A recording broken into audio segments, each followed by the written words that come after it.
Hey folks, this is Sasquatch Hunter of Davis, OK, 1993 coming at you. I'd like to thank my friend Extraterrestrial Guy for giving me the opportunity to do this. I cannot give my gratitude enough to him. But anyway, back to the story that where I'm going to show you. This story comes from Texas, a little town called Aurora, and it has to deal with a alien supposedly buried in the cemetery at Aurora, Texas. Now, I've done extensive research, and I took a trip to Aurora to get some facts. I've also gone through several internet sites, several of my sources who I will not name, and I will get on with this.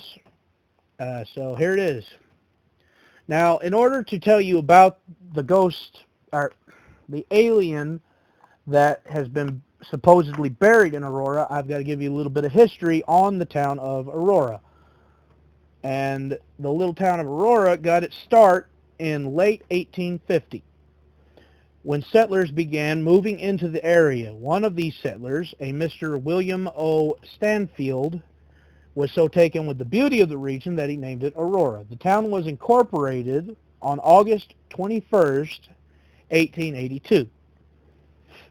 By the mid-1880s, it had 2 schools, 2 hotels, 2 cotton gins, and 15 small businesses. Aurora experienced a very severe setback in 1888 when a fear of an outbreak of spotted fever produced a mass exodus. The town was dealt another blow in 1891 when the Fort Worth and Denver City Railroad decided to bypass the town. By then, in 1897, many people thought that Aurora was going to become another ghost town in the history of the Wild West, and probably would have if it wasn't for a few incidents, namely this one, that happened on April 18th of that year. Anyway, an Aurora cotton buyer by the name of S.E. Hayden wrote a newspaper story detailing the collision of what he described as a cigar-shaped flying object. Now, the object, airship as it could be called, collided with a windmill of Judge J.S. Proctor. Now, the airship, as it later became known, of course, burst into pieces. Hayden reported that some of the fragments were sketched with a type of hieroglyphic. And some of the townsfolk searching through the debris were shocked when they found a small alien dubbed the Martian Pilot, which was then buried in the Aurora Cemetery. Newspapers in both Fort Worth and Dallas reported the extraordinary event. I've seen a couple of these articles that have been floating around, and they are pretty interesting. But of course, with everything, there was like many people who believed it was nothing more than a prank. When the post office closed in 1901, it appeared that many people thought that Hayden's prank had failed. Then in 1939, Aurora underwent a revival with the construction of State Highway 114. Aurora experienced yet another rebirth in the 1970s when it had become a bedroom community of Fort Worth. And of course, it was also later found out, with the nation's fascination of little aliens, that the story of Aurora became pretty much a legend. In 1973, a group of researchers from the International UFO Bureau spent 3 months analyzing the grave with a metal detector. The group was unable to secure permission to exhume the body, and I'll get to my thoughts on that later in this thing. At the time of the study, the alien's grave was still marked by a tombstone, and after the study was completed, director Hayden Hughes told a reporter from the United Press International, or UPI, that the occupant of the grave was, quote, not an inhabitant of this world. 2 days later, the UPI interviewed a 90-year-old resident of Aurora who had been 15 years old at the time of the crash. She said that her parents had gone out to the crash site, but they told her to stay home. I will mention that some of the people I interviewed while I was in Aurora, some of them were, I got mixed reviews from a lot of people. Some of them were nice, and some of them were not so nice, and some of them were downright violent. I would like to point out that I did not do too much digging to the people who were violent about this, and I got yelled at several times for believing in such slanderous lies, as they said. And most of the time, the people that I interviewed, when they started going on this little rant, I calmly backed away and pretty much ran from them. But there were, like I said, I went to this town hall. I've interviewed a lot of people, most of them, including librarians, one of the museum curators, and several policemen who were at this town hall. And like I said, they were a little bit calmer about it than some of the people I interviewed on the street who were residents of Aurora.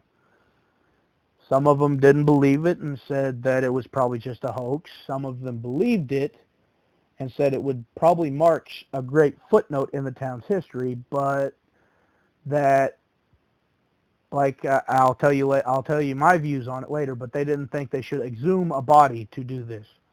Anyway, not long after the UPI stories were published, the Associated Press reported a professor from the University of North Texas who had found some intriguing metallic fragments near the Oates gas station on the site of the Proctor farm. One of the fragments was unusual because it appeared to be iron but lacked the magnetic properties of iron. Also, iron is dull and brittle, but the professor's fragment was shiny and malleable. Now, anyone who has handled a lot of iron should know that it's not a very easy metal to bend unless you're working with it in a blacksmith's unless you're a blacksmith, in which case you have to heat it beyond what could be normally held. And according to a few sources of mine, who I, again, will state I will not name, this metal could be literally bent with your hands, and it was interesting. And I've seen a few pictures of it from that said source, and honestly, without the metal to actually see and hold, I couldn't tell you about it. For all I know, it could have been a piece of tinfoil, but it was still pretty intriguing. Let's see. I'm going through my notes right now. I'm sorry for the... Okay. The story faded away, but was revived once more in 1987 with the release of the movie Aurora Encounter. And this is where some trouble has come up. The alien's tombstone is gone. And I've been to it, and there were quite a few people there.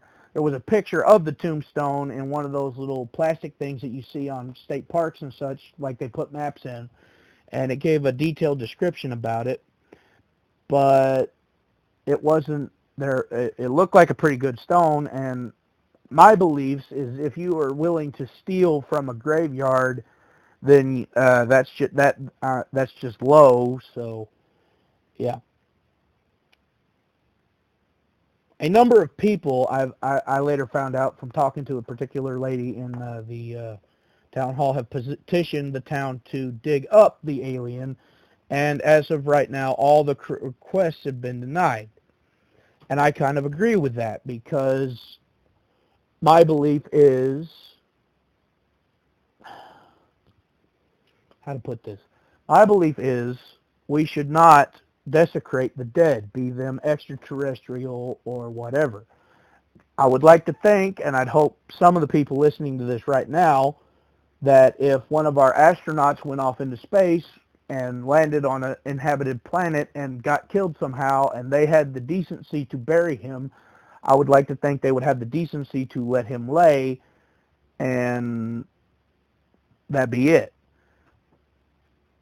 I know there are a few people out there who do not share this, and they believe that as human beings on the planet Earth, on our home planet, we have a right, air quotations, to study alien encounters, and I have no problem with that. But we should remember that it's okay to study it, and I'm not saying that they shouldn't dig it up, but I believe they should just dig it up, open the casket if it's in one, maybe snap a few pictures, but that's it. Don't try and get a DNA sample for testing and then turn around and clone something.